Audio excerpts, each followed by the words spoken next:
What's up, winners? I'm Marcus Warroja. So this is Sliding in the DMs Business Etiquette 101. 3 questions to ask yourself before you slide in someone's DMs for business advice. All the other stuff for sliding DMs for relationship, I'm not that guy. So here we go.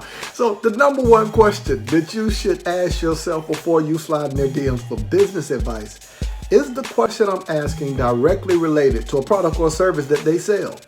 If it is, have you done the research to see, is there something I can purchase?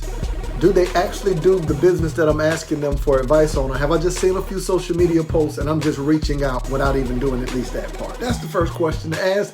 And number 2 question, business DM sliding etiquette 101. You're welcome. Is number 2.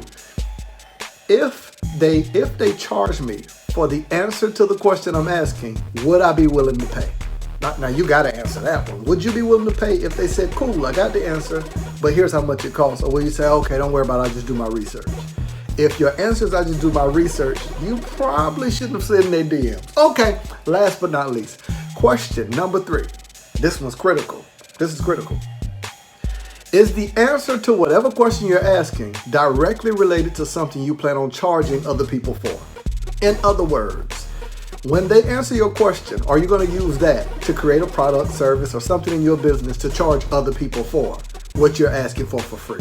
Now, if the answer is yes to any of these questions, you probably should set up something a little more formal than just sliding DMs, or build a relationship. Actually reach out, engage, comment, find ways to celebrate them or share with someone else. If you're in a position financially that you can't afford their services, nothing stops you from sharing your relationship resources by constantly sharing with them someone that's in your network, someone that's on your social media, your followers, and tagging them to help them get business.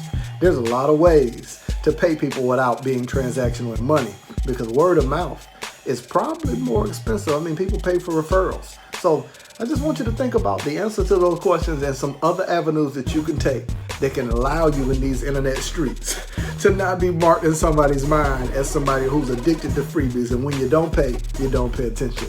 Let's win together, win today.